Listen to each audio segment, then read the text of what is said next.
Friends, welcome to Malvan तडका। आज आपण साबुदाणा वड्याची recipe पाहणार आहोत। चला आपण साहित्य बघूया।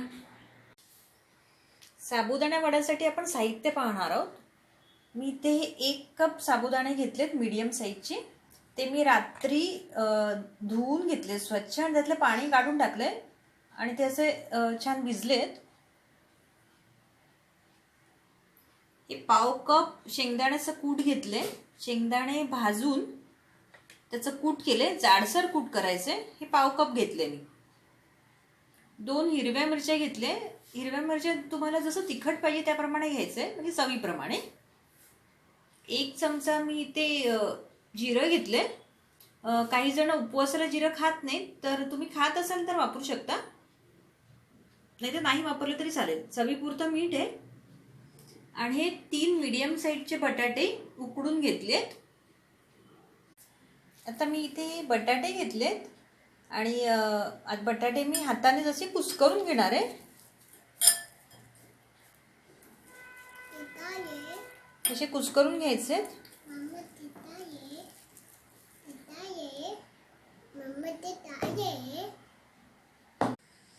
मी बटाटे असे कुस्करून घेतलेत चांगले। आता यात मी साबुदाणे मिक्स करून घेते। शेंगदाणे पण घालून घेणार आहे। हिरवी मिरची,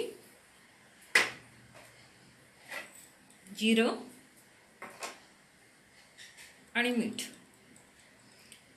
हे चांगलं असं मळून घ्यायचं एकत्र।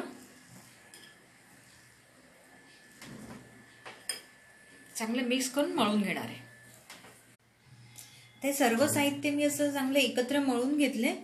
आता मी याचे चपटे असे गोळे करून घेणार आहे।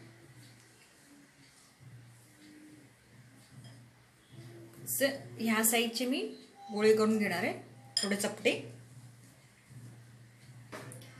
असे। आता मी सर्व करून घेणार आहे। आपण हे नॉर्मली उपवासाला बनवतो, पण हे असे कधी स्नॅक्स म्हणून खायला आपण बनवू शकता। आणि आमच्या घरामध्ये आम्ही असे कधीही बनवतो। हे ते सर्व वडे मी असे बनवून घेतलेत। आता हे मी तळून घेणार आहे। मी तेल पण गरम करायला ठेवले गॅसवरती, आता ते तळून घ्यायचे। इथे मी कढईमध्ये तेल तापत ठेवलं होतं। तेल गरम झाले, पण आता मी गॅस मीडियम करणार आहे आणि हे एक एक वडे त्याच्यामध्ये सोडून घेणार आहे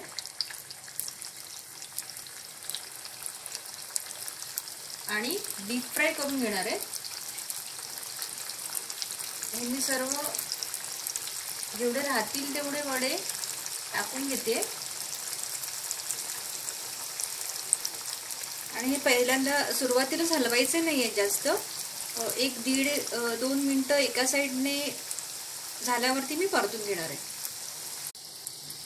तर जवळजवळ 2 मिनिटं झालेत, मी हे परतून घेणार आहे। ते दोन्ही साईडने चांगले लालसर होईपर्यंत भाजून घ्यायचे।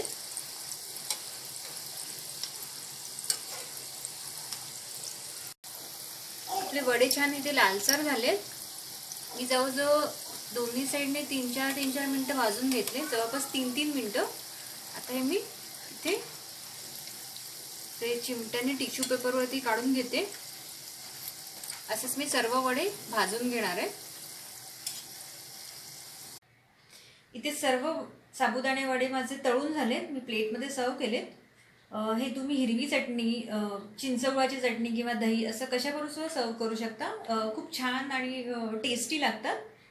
आणि 1 कप साबुदाण्याचे हे असे बऱ्यापैकी साबुदाणे वडे इथे झालेले आहेत। ही साबुदाणा वड्याची रेसिपी जर तुम्हाला आवडली असेल तुम्ही नक्की ट्राय करा। आणि आमचा चॅनल जर सबस्क्राईब केला नसेल तर तुम्ही सबस्क्राईब करा, म्हणजे आमच्या नवीन नवीन रेसिपीचे अपडेट्स तुम्हाला इमिडिएटली त्याचं नोटिफिकेशन मिळेल। आणि रेसिपी बघितल्याबद्दल धन्यवाद।